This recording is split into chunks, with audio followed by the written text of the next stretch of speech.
Boa noite, a paz do Senhor, meus queridos irmãos. Estamos aqui mais uma vez na nossa igreja sede para iniciar o último dia da nossa campanha Janeiro com Deus. Eu convido você, a sua família, a estar aqui conosco, assistindo esse culto maravilhoso que será uma bênção para mim e para a sua vida. Conto com a sua presença. Saúdo a igreja com a paz do Senhor, amém? Glória a Deus, eu quero agradecer a Deus pela oportunidade, irmã Regina, dirigente deste trabalho, a nossa pastora Abigail, ela disse que precisava sair, que vai viajar, mas eu quero agradecer a oportunidade, que no meio de um grupo tão seleto desde pastores, ter me escolhido. Muito obrigado, está aqui meu pastor Josias, outros pastores aqui, pastor Wellington, Deus abençoe, viu? Muito obrigado, quero agradecer a presença de cada um que aqui está também. Vamos ouvir a palavra de Deus. Quantos vieram para ouvir a palavra de Deus? Se você está feliz, dê um glória a Deus. Dá para dar uma melhorada, dá mais um, glória a Deus. Maravilha, o povo de Deus é um povo feliz. E eu quero te dizer uma coisa, Deus me deu uma palavra que é capaz de mudar a sua vida. Deus me deu uma palavra que é capaz de mudar a sua vida. Você acredita nisso? O poder dela não está em mim, então pode confiar tranquilamente. Abra sua Bíblia no livro de Deuteronômio, capítulo de número 28. É a nossa última quinta-feira, é isso, irmã Regina? Vai continuar, que maravilha, glória a Deus. Maravilha, glória a Deus. Encontre aí, Deuteronômio, capítulo de número 28. Glória a Deus. Quinto livro da Bíblia Sagrada, livro de Deuteronômio, capítulo de número 28. Todos encontraram? Diga amém. Glória a Deus. Vamos ler com a ajuda de Deus 2 versículos, que diz assim, o título: As bênçãos que serão lançadas do monte Gerizim. E será que, se ouvires a voz do Senhor teu Deus, tendo cuidado de guardar todos os seus mandamentos que eu te ordeno hoje, o Senhor teu Deus te exaltará sobre todas as nações da terra, e todas estas bênçãos virão sobre ti e te alcançarão quando ouvires a voz do Senhor teu Deus. Quem acredita nessa palavra, dê um glória a Deus. Diga para o seu irmão, nós estamos debaixo de uma promessa, e não é promessa de homem. Glória a Deus, se assente, glorificando a Deus. Queridos, essa palavra que está inserida neste livro de Deuteronômio, no capítulo de número 28, Moisés estava revendo a lei com aquela nova geração. Ele estava ditando novamente as regras, as leis, os mandamentos, os estatutos, para que aquela nova geração adentrasse, possuísse a terra, mas possuísse com uma cabeça ciente de que, para eles serem abençoados, eles precisariam cumprir aqueles mandamentos, obedecer à voz de Deus. Aqui também, quando nós vamos ler, não eram só bênçãos não, também falam sobre as maldições que estavam sendo lançadas sobre o monte Ebal, no capítulo de número 27. Algumas tribos ficavam em cima de um monte, outras tribos ficavam em cima do monte Gerizim. Os levitas ficavam embaixo e eles protestavam as leis. Maldito o homem que fizer imagem de escultura. E o povo se virava para a montanha e falava amém. O povo se virava para outra montanha e dizia amém, concordando que se eles obedecessem, eles seriam abençoados, e se eles não obedecessem, eles seriam amaldiçoados. O povo concordava com isso. Então esse livro nada mais é do que Moisés revendo as leis, os 10 mandamentos. No capítulo de número 5 de Deuteronômio, nós vamos ver que Moisés dita todos os 10 mandamentos novamente para este povo. Por quê? Porque este povo era uma outra geração. Os pais, eles iriam ficar, eles iriam morrer, não iriam ver, não iriam entrar e possuir a terra prometida, por conta que eles murmuraram contra Deus, contra Moisés. Então somente a geração nova que iria possuir essa terra. Mas é interessante dizer que esse povo se multiplicou de tal forma, que no livro do Gênesis nós somos informados que eles descem, no Êxodo também, cerca de 70 almas descem para o Egito. A família ali de José, de Jacó, os irmãos de José vão se encontrar com ele, e ali eles se instalam na terra de Gósen. E ali aquele povo começa a se multiplicar. E no livro do Êxodo, quando nós começamos a ler, nós somos informados que se levanta um faraó. E aquele faraó, salvo engano, era Tutmés II. E ele não conhecia José, não conhecia a fama de José. E ele viu que o povo se multiplicava muito, e ele temeu. Ele falou assim: esse povo está crescendo de tal forma, que se houver uma guerra ou alguma coisa, eles vão se rebelar contra nós, e eles podem até nos vencer. E ele dá uma ordem para as parteiras: se nascer menino, pode matar. Nasceu menino, mata. Mas Deus é tão lindo, meus irmãos, que o tempo pode ser de morte, o tempo pode ser de carnificina, o tempo pode ser de tragédia e de desgraça. Quando Deus entra no negócio, Ele não depende do tempo, da geografia, do lugar, da palavra de maldição ou da palavra de bênção. Ele opera e pronto, acabou. A Bíblia diz que nasce um menino lindo, formoso, e eles conseguem esconder ele até 3 meses. Imagina, como que eles conseguiram esconder até 3 meses uma criança chorando? Acredito que os exércitos de Faraó, eles ficavam só procurando, ouviam um choro, viu que era um chorinho meio forte de menino, eles já deviam adentrar por dentre as portas, tomar o filho da mãe e passar a espada.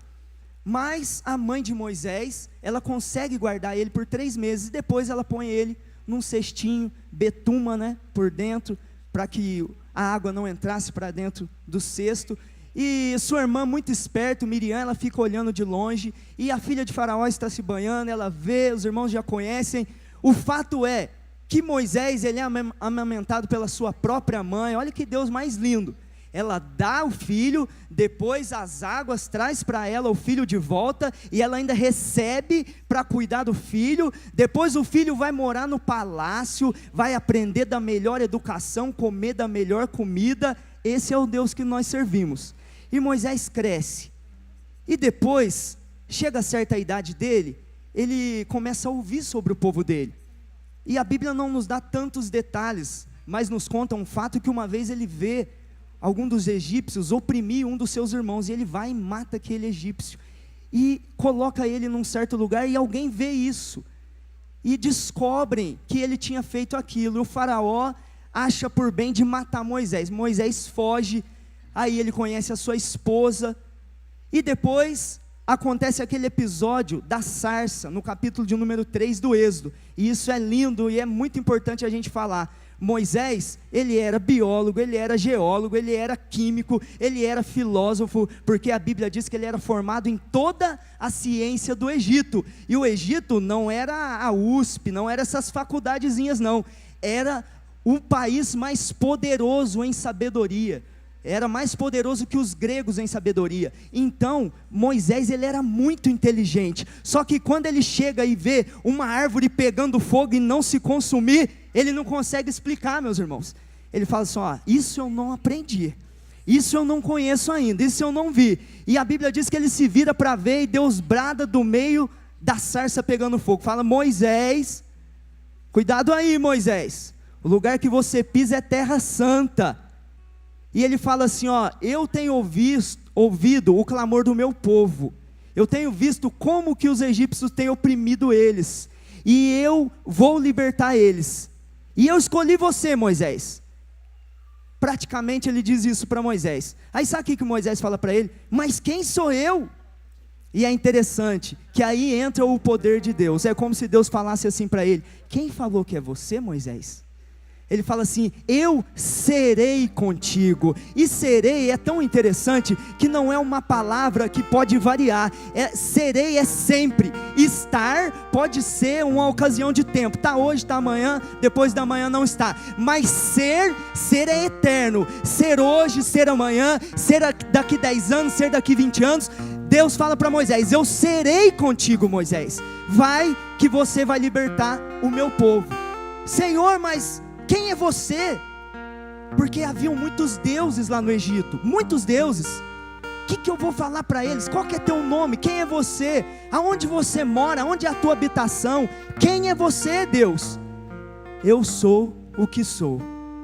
Ele não dá muita explicação não, sabe? Às vezes nós ficamos esperando muitas explicações de Deus, mas Deus, Ele é soberano. Deus não existe para provar para mim e para você que Ele é Deus. Ele simplesmente existe, Ele simplesmente é Deus, e Ele faz tudo aquilo que Ele quer.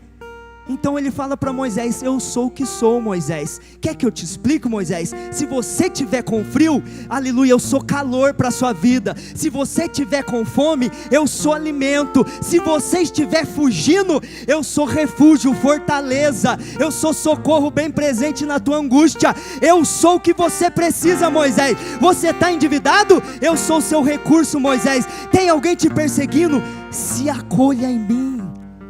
Ele fala isso para Moisés.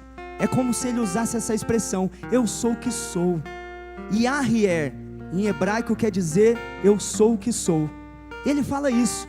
E Moisés, mesmo assim, ele teima. Moisés diz 11 vezes que não para Deus ali naquele capítulo. E Deus fala: vai. E Moisés vai, consegue libertar o povo. Vamos adiantar para a gente não perder tanto tempo. Aquele povo começa a murmurar. No livro de Números a gente vê a murmuração deles, a ponto de Deus fazer uma proposta para Moisés. Fala assim: Moisés, vamos fazer uma coisa?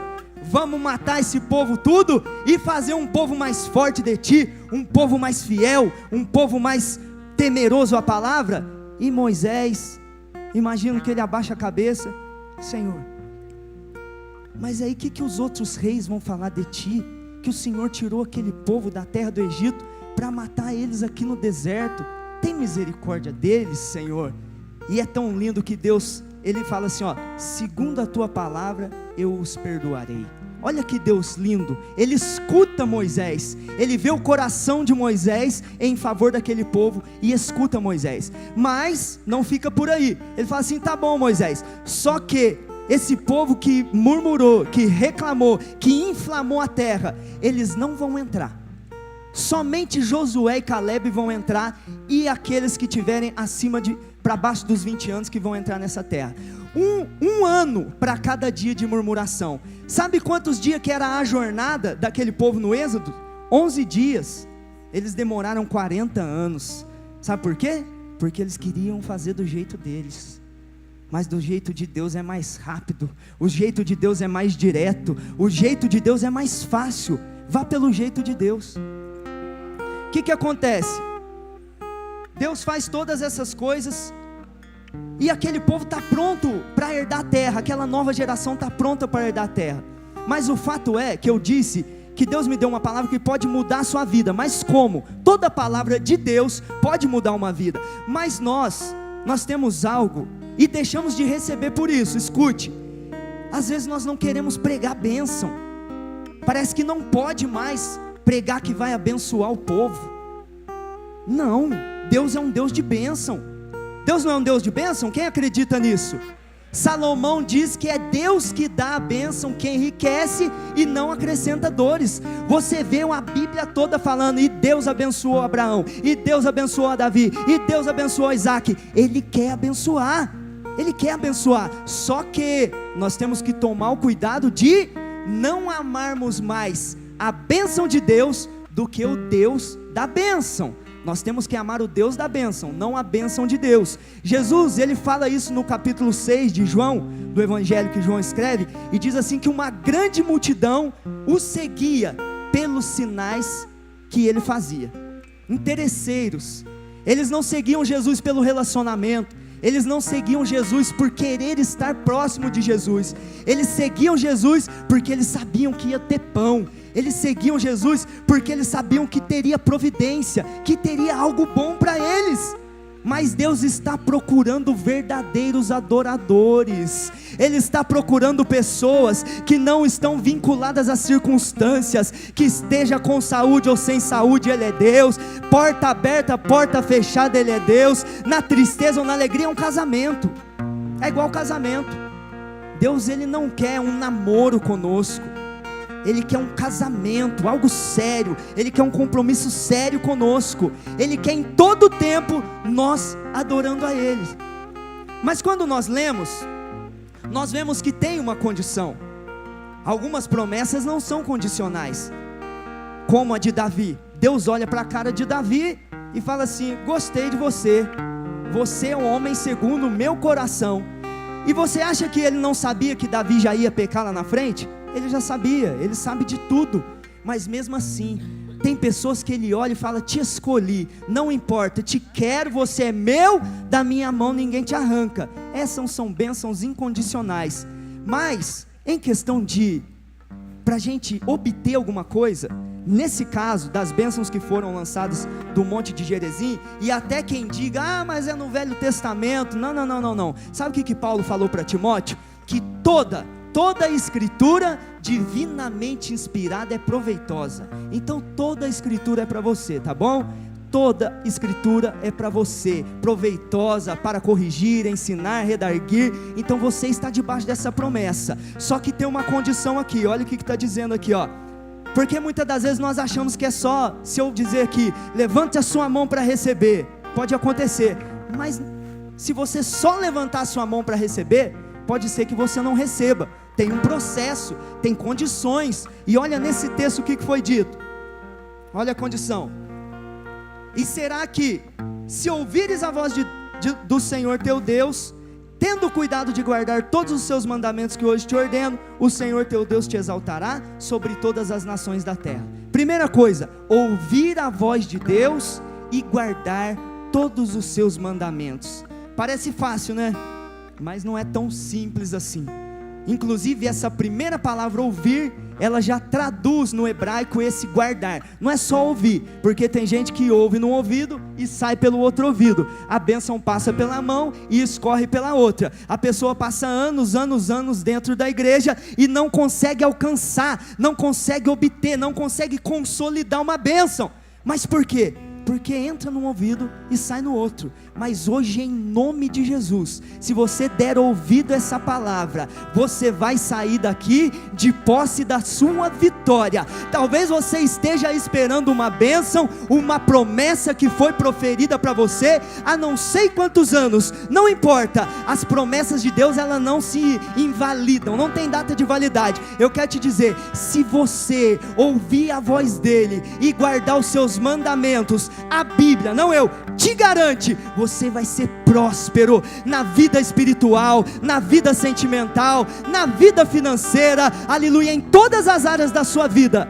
As bênçãos vão correr atrás de você, acredite nisso. E falando nisso, por que não falar de Abraão? O primeiro homem que ouviu a voz de Deus.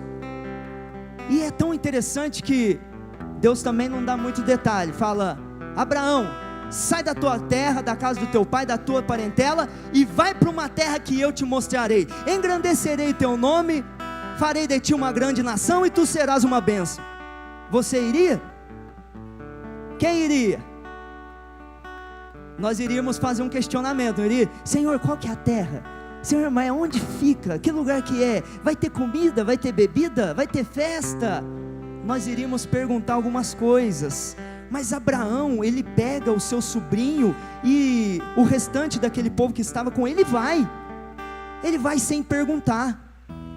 E o pai de Abraão, Terá, eles não eram uma família pobre, eles eram uma família bem instruída, eles cuidavam de gado. Abraão não era um coitadinho que precisou sair para alcançar alguma coisa, não. Ele saiu porque ele ouviu a voz de Deus. Ele já tinha procurado vários deuses. Era a Mesopotâmia, aquela região da Babilônia, eram cercada de deuses. Mas ele ainda não tinha encontrado algum Deus que mexesse com o coração dele, algum Deus que falasse e a carne dele tremesse. Mas quando ele ouve a voz desse Deus, ele para e obedece. Ele obedece de tal maneira que quando Paulo, na carta aos Romanos, no capítulo 4, versículo 18, vai falar dele, fala assim, que Abraão, em esperança, creu contra a esperança. Mas como assim?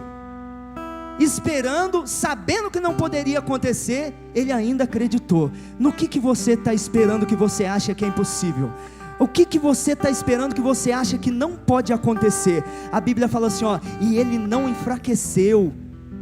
Ele não olhou para o corpo dele que já estava amortecido e já tinha quase 100 anos. O corpo de Sara já tinha cessado o costume das mulheres, não tinha jeito mais de gerar um filho, mas Deus tinha falado para ele, vou fazer de ti uma grande nação. Não tinha jeito, não tinha saída, mas ele continuou esperando. E Paulo ainda diz mais, fala assim, ó, e ele não enfraqueceu na fé. Não enfraqueceu na fé, não duvidou da promessa de Deus por incredulidade. Nós não podemos duvidar da promessa de Deus. Às vezes parece meio mirabolante, meio doida, mas Ele é poderoso para cumprir. Paulo fala isso, fala assim, ó, Abraão sabia que aquele que prometeu era poderoso para cumprir, de tal maneira que quando nós lemos lá no capítulo de número 15, eu acredito que ele devia estar meditando dentro da tenda dele, fazendo os cálculos, e ele começa a falar com Deus, Senhor, o que será que o Senhor há de me dar? Porque eu não tenho filhos, e eu acredito que tudo que eu tenho vai ficar para o meu mordomo, o Damasceno Eliezer. Ali ele já era um homem estabilizado, já tinha gado, fazenda, já tinha muita coisa. E ele fala isso com Deus. Quando vê a voz de Deus, brada de novo para ele, Abraão, sai para fora. Chama ele para fora. Se ele chamou para fora é porque ele estava dentro da tenda. Chamou ele para fora e falou, olha para cima, Abraão, começa a contar as estrelas. Aí eu acho que ele começou a contar, 1, 2, 3, 4, 5, opa, essa aí eu já contei, vamos contar de novo, 1, 2, 3, 4, 5, 6, perdi as contas. Não tem jeito de contar a bênção de Deus. O que Deus tem para o povo dele, para a igreja dele, é muito mais do que nós imaginamos. Mas sabe o que nós temos que fazer às vezes? Sair de dentro da nossa tenda, da nossa cuquinha pequena, dos nossos pensamentos pequenos, falhos, porque os pensamentos de Deus para nós são pensamentos de paz. Os pensamentos dele são mais altos que os nossos. Ele quer levar você mais longe que você imagina. Você acha que você vai andar por uma cidade? Ele está preparando para você andar por países. Enquanto você está esperando coisas pequenas, Ele está preparando coisas grandes. Quem acredita que o Deus que serve é Deus de coisas grandes? O teu Deus é Deus de coisas grandes. Aleluia. Sabe aquele plano, aquele projeto que talvez você já enterrou, já deixou de pensar porque acha que é grande demais? Deus está me mandando te dizer nessa noite, projeta, planeja, pensa, sonha que eu vou realizar. É Ele que realiza. Se você ficar igual Abraão, ai Senhor, ai, não vai dar certo, não tem como. Não, é Deus que faz todas as coisas. É Ele que faz todas as coisas. Ele é lindo e tremendo, meus irmãos. E é interessante que a bênção dele acompanha. Quando nós vamos olhar a vida de Isaac, filho de Abraão, nós vemos lá no capítulo 26 ainda do livro de Gênesis, a Bíblia fala que havia uma fome, além da primeira fome que teve no tempo de Abraão. E é lindo isso aí, havia uma fome, e olha aqui que ele quis descer para o Egito. Aí Deus aparece para ele, Abraão desceu para o Egito, mas Isaac Deus não permitiu de descer para o Egito. Deus aparece para ele e fala assim, não desce, não desças ao Egito, habita na terra que eu te disser, peregrina nesta terra e eu te abençoarei. Aí o que ele fez? Ouviu a voz de Deus. Aí olha o que Deus fala para ele, ó Isaac, se você fizer isso, eu serei contigo, multiplicarei a tua semente, aleluia, como as estrelas do céu. Aí lá no versículo 5 diz assim, porque Abraão ouviu a minha voz e guardou os meus mandamentos. Quando você e eu ouvimos a voz de Deus, guardamos mandamentos, pode ter fome na terra, querido e querida, pode ter fome na onde você estiver trabalhando, as portas podem estar para fechar, você não depende daquele emprego para conquistar os seus sonhos, você não depende do Bolsonaro que entrou na política não, aleluia, tem muita gente engrandecendo o presidente, mas o nosso Deus está acima do presidente. Se Ele quiser te abençoar, é Ele que vai te abençoar, é Ele que engrandece o homem, que engrandece a mulher. Tem pessoas perdendo noite de serviço, trabalhando dia e noite, trabalha num emprego, trabalha em 2 empregos, não consegue pagar as contas, não consegue dar o dízimo, aleluia, enquanto tem alguns que estão trabalhando tranquilo, devolvendo dízimo, depositando a confiança no Deus Todo-Poderoso e sabendo que quem enriquece o homem, irmãos, não é dinheiro. Aleluia, guarda isso na sua cabeça. Quem te enriquece não é o dinheiro, não é a nota, é o Deus que você serve. Ele faz com que você faça negócios, aleluia, se sobressaia. Ele faz com que as coisas cheguem até você. Por quê? Porque você ouve a voz dele e guarda os seus mandamentos. Quem aqui está ouvindo a voz de Deus? Deixa eu ver, aleluia, você está enquadrado nessa promessa. Você acredita nisso? Você está enquadrado e enquadrada nessa promessa, aleluia. Talvez você não tenha recebido. Senhor, estou ouvindo a tua voz, faço tudo isso, guardo os teus mandamentos. Então espere, porque mais dia menos dias, o teu Deus que é fiel, vai se apresentar para você, fazer uma grande obra, para o nome dele ser glorificado. Não tem como. É interessante, esse texto de Isaac é muito rico, eu gosto de falar dele. Lá no versículo de número 12 do capítulo 26, diz assim: e semeou Isaac naquela mesma terra e colheu naquele mesmo ano, sem medidas, porque o Senhor abençoava. Mas não era fome na terra? Naquela época, irmãos, fome na terra não era igual hoje não. Tem arroz, tem feijão, tem macarrão, e o povo está falando que está com fome. Não, as pessoas morriam de fome, era fome mesmo, morriam de fome. E a Bíblia diz que ele semeou e colheu, porque semear é plantar, mas corre o risco de você não colher. Mas a Bíblia diz que ele semeou e colheu, e não foi pouco não, foi 100 medidas. Imagine você pôr uma coisa ali, colher 100 coisas daquela semente. É 100 medidas. Sabe o que Deus quer dizer para nós através dessas passagens? É que é no mesmo lugar, não é a geografia, não é o tempo, não é quem está conosco, aleluia, vamos dizer assim, não é ninguém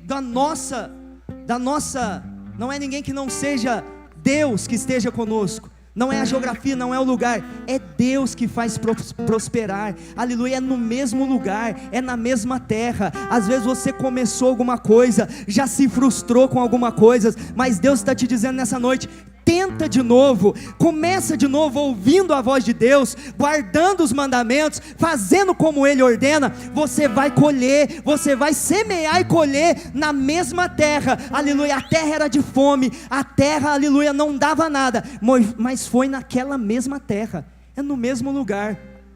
Às vezes Deus faz isso, é no lugar aonde nós fomos humilhados, é no lugar aonde que nós vimos que nada deu certo, é lá no mesmo lugar que quando nós voltamos, ouvimos a voz de Deus, guardamos os seus mandamentos, é ali que nós somos abençoados, na mesma terra.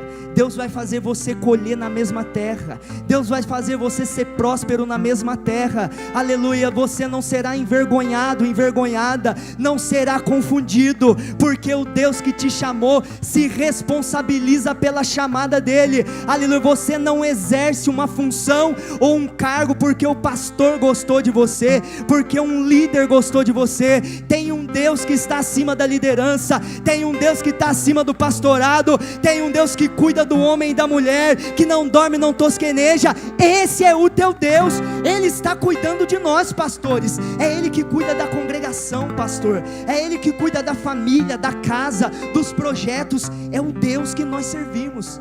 A nossa confiança tem que estar nele. Nós perdemos muito tempo pensando em tantas coisas e deixando a responsabilidade para nós. Sabe o que Deus está dizendo? Descansa, meu filho, descansa, minha filha, deixa eu trabalhar para você. Eu quero trabalhar na sua vida, trabalhar nas áreas que você não está conseguindo trabalhar, aleluia. O poder dele, ele pode sobressair na onde a tua dificuldade está instalada. Esse é o Deus que você serve. Ah, mas não dá, não tem jeito, já tentei, já fui. Já tentou do jeito de Deus? Porque é igual a oração do Pai Nosso. Eu disse isso esses dias atrás na igreja. Pai nosso que estás no céu, santificado seja o teu nome, venha a nós o teu reino, seja feita a tua vontade, seja feita a nossa vontade. Não é mais ou menos assim? Às vezes a vontade de Deus tem que estar alinhada com a nossa, parece.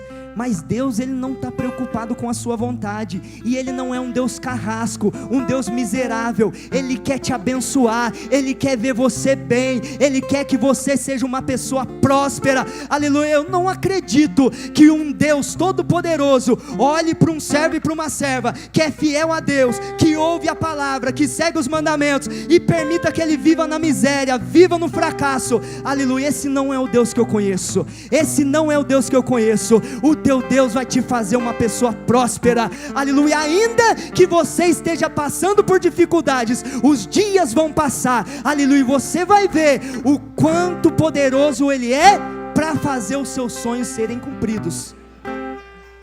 Creia, coloque em prática esses mecanismos que precisam ser ativados para que nós possamos receber a bênção de Deus.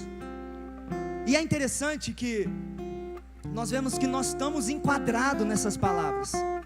E quando nós estamos enquadrados numa promessa de Deus, tudo pode tentar nos arrancar do foco dela, e vai tentar nos arrancar.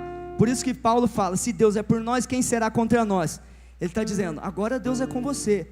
Vão vir pessoas, vão vir lutas, vão vir problemas, mas Deus é com você. Esquece. O teu rumo é o céu, o teu rumo é o sucesso, sucesso na família. Aleluia. A gente fala sucesso, o povo já fica: não, eu não posso ser rico, eu não posso. Não, gente, sucesso, bênção é muito mais que dinheiro. É você entrar dentro da sua casa, a sua esposa está sorrindo para você, ou vice-versa, os filhos te amam, te adoram, está tudo bem. Isso é prosperidade, e é essa prosperidade que Deus vem te dar. O dinheiro vem de brinde. Deus é bom, trabalhe, sonhe, programe, e Ele vai fazer você uma pessoa próspera.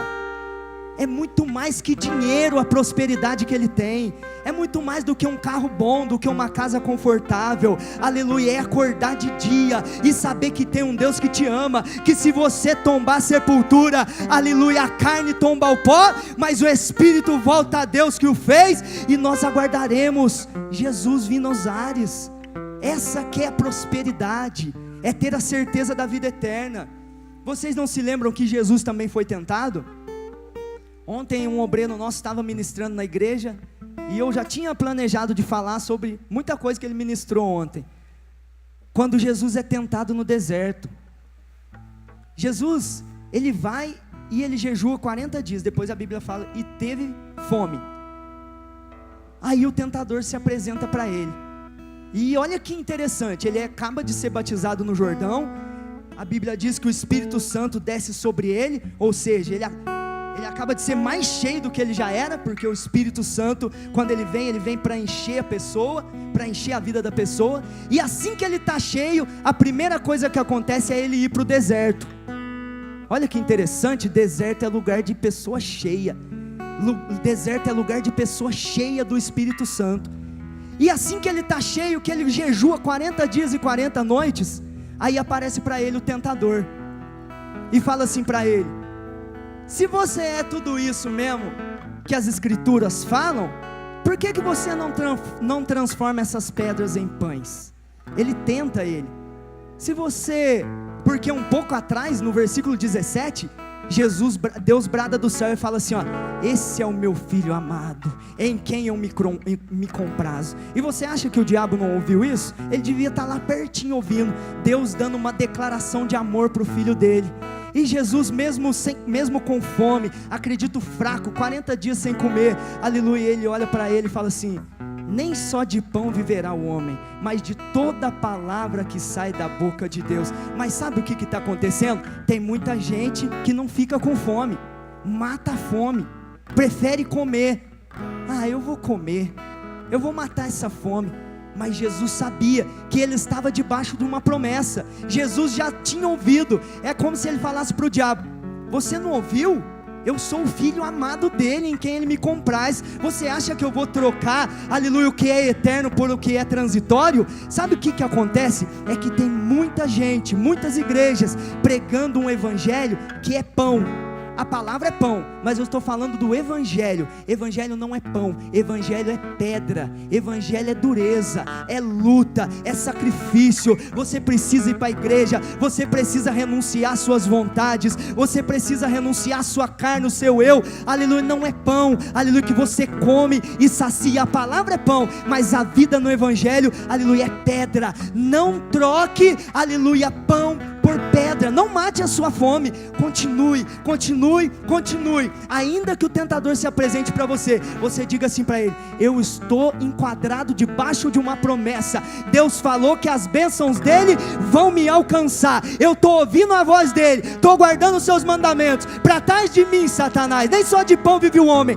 Eu serei abençoado, porque o Deus que me chamou é forte. Quem acredita nessa palavra? Se você acredita que você está enquadrado debaixo dessa promessa, se coloque de pé em nome de Jesus. Vamos orar a Deus juntos. Talvez você já esteja tentado de várias formas.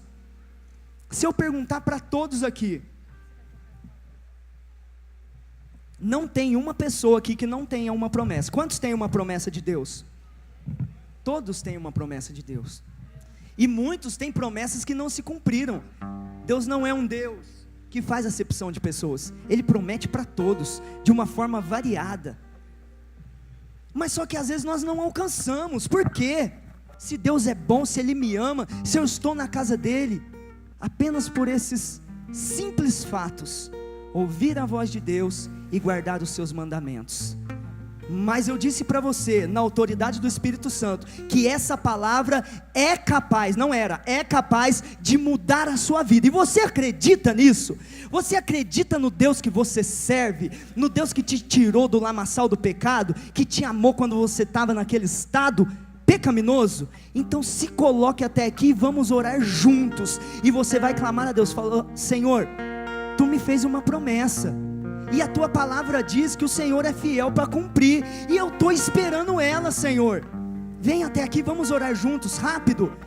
Diga para Ele: Senhor, eu quero a promessa, Pai. No que eu tenho errado?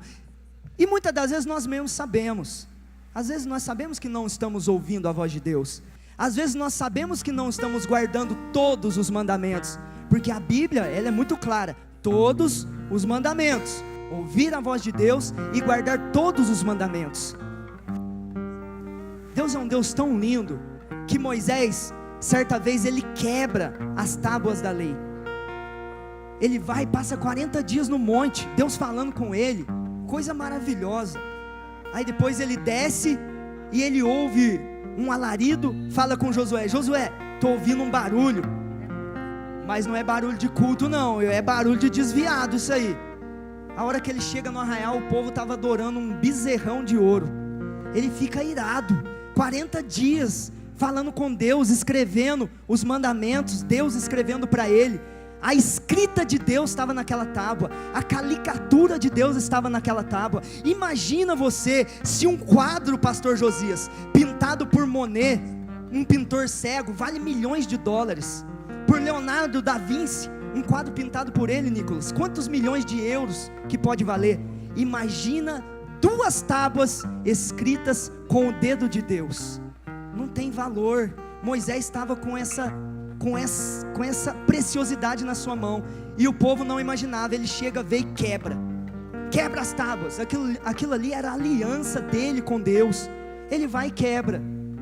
Mas Deus, meus irmãos, talvez você entrou aqui e quebrou alguma aliança com Deus. Nós quebramos alianças, mas nós temos a oportunidade de nos arrepender. Ele quebrou as tábuas. Sabe o que Deus fala para ele? Moisés, você quebrou as tábuas, tudo bem. Agora você vai pegar mais 2 tábuas iguais àquelas, lavra elas e me traz. Eu vou escrever as mesmas palavras. É como se Deus estivesse dizendo assim para ele: não vai cair um tio, não vai cair uma vírgula, nada do que eu te disse vai cair por terra. Ainda que você tenha quebrado aliança, quebrado promessas, quebrado vínculo com ele, aleluia, traz de novo aquela tábua. O que quer dizer a tábua aqui? É o nosso coração, porque Paulo fala, aleluia, que nós não somos carta escrita, mas nós temos, aleluia, uma carta alicerça nas nossas tábuas de carne, que é o nosso coração. Então cadê aquele coração? Aquele coração arrependido. Senhor, eu quero a promessa. Deus está te dizendo nessa noite: eu quero o coração, filho. Deus, eu quero a promessa. Aí Ele está dizendo: filha, filho, eu quero o coração. Me dá aquele coração que eu te dou todas as promessas. Me dá aquele choro sincero que eu te devolvo as promessas. Escrevo de novo, faço de novo, para o meu nome ser glorificado. Vamos orar a Deus. Os pastores que sentirem, desçam, imponham as mãos sobre este povo, decretam a bênção de Deus sobre a vida desse povo. Eles estão enquadrados numa promessa. Não foi homem que te prometeu. Filho, filha, acredite, não foi um homem que te prometeu, não foi um pai que te prometeu, não foi uma mãe. E mãe é coisa boa, hein? Mas ele é melhor que mãe. Isaías diz, aleluia: porventura pode uma mãe que amamenta esquecer de um filho de colo? Aleluia, não tem jeito. Mas todavia, ainda que uma mãe se esqueça, eu, o Senhor Todo-Poderoso, não me esquecerei da igreja sede do Cascatinga. Cumprirei as minhas promessas, serei com eles, farei uma grande obra para que o meu nome seja glorificado. Vamos orar em nome de Jesus. Soberano e altíssimo Deus, em nome de Jesus, o teu filho, nós te adoramos, Senhor, porque o Senhor é bom, é um Deus que cumpre promessas, e nós estamos enquadrados nela, Senhor. Nós queremos ser esse povo forte, esse povo próspero, esse povo que não tem medo do mal, que não tem medo de cara feia, que não tem medo de macumba, de vela preta. Um povo que triunfa, um povo que vai além da necessidade. Senhor, esse povo está aqui acreditando, crendo no milagre, crendo numa mudança. Pai, realiza sonhos, cumpre promessas, Pai. Faça com que eles, Senhor, aleluia, comecem a ouvir a sua voz, aleluia, com que eles guardem seus mandamentos, para que eles estejam prontos para receber a tua promessa. Sustenta, Senhor, quantos estão aqui, Pai, mas já não conseguem mais levantar as suas mãos, as forças se acabaram, aleluia, já não há mais fôlego, já não há mais ânimo, aleluia, tudo que há, aleluia, é um desânimo, é uma tristeza, não há mais esperança. Mas o Senhor é Deus de esperança, o Senhor é Deus de alegria. Quando o Senhor decreta, operando o Senhor, operando o Senhor, ninguém pode impedir. Faz uma obra, faz um milagre, visita corações nesta noite, em nome de Jesus. Todos digam amém. Eu agradeço essa rica oportunidade. Meus irmãos, eu quero aqui agradecer a todos que estiveram presentes conosco nesse último dia aqui, encerramento da nossa campanha Janeiro com Cristo. Hoje Deus operou grandes coisas no nosso meio e você está debaixo de uma promessa. Acredite, tome posse da sua vitória em nome de Jesus. Obrigado a todos.